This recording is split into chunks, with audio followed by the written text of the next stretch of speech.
ನಮಸ್ಕಾರ ವೀಕ್ಷಕರೇ, ಮನೆಯಲ್ಲಿ ಸರಿಯಾದ ರೀತಿಯಲ್ಲಿ ದೀಪ ಹಚ್ಚುವ ವಿಧಾನವನ್ನು ತಿಳಿದುಕೊಳ್ಳೋಣ. ಯಾವುದೇ ಕಾರಣಕ್ಕೂ ದೇವರ ದೀಪದಲ್ಲಿ ಒಂಟಿ ಬತ್ತಿ ಇರಬಾರದು. ಒಂಟಿ ಬತ್ತಿಯನ್ನು ಇಟ್ಟು ದೇವರ ದೀಪ ಹಚ್ಚುವುದು ಅಶುಭ ಎಂದು ಹೇಳುತ್ತಾರೆ.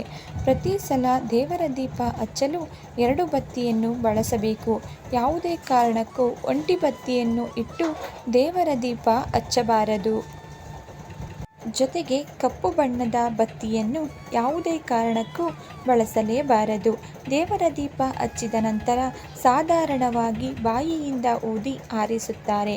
ಆದರೆ ಈ ತಪ್ಪು ಖಂಡಿತ ಮಾಡಬಾರದು. ಅವಶ್ಯಕತೆ ಇದ್ದರೆ ಕೈಯಿಂದ ಬೀಸಿ ದೇವರ ದೀಪವನ್ನು ಆರಿಸಬೇಕು.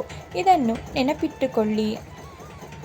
ನಿಮ್ಮ ಮನೆಯಲ್ಲಿ ಪ್ರತಿ ಸಲ ಹೇಗೆ ಅಭ್ಯಾಸವಿದೆ ಎಂದರೆ ಅದೇ ರೀತಿ ದೇವರ ದೀಪವನ್ನು ಹಚ್ಚಬೇಕು.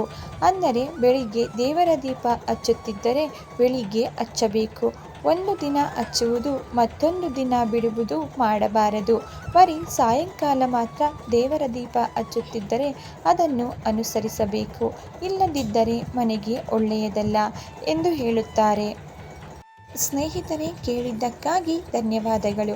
ಈ ಉಪಯುಕ್ತವಾದ ಮಾಹಿತಿ ವಿಡಿಯೋ ನಿಮಗೆ ಇಷ್ಟ ಆಗಿದ್ದರೆ ಹೆಚ್ಚಿನ ವಿಡಿಯೋಗಳಿಗಾಗಿ ದಯವಿಟ್ಟು ಚಾನಲ್ನ ಸಬ್ಸ್ಕ್ರೈಬ್ ಮಾಡ್ಕೊಳ್ಳಿ. ವಿಡಿಯೋಗೆ ಲೈಕ್ ಮಾಡಿ, ಶೇರ್ ಮಾಡೋದನ್ನು ಮರಿಬೇಡಿ.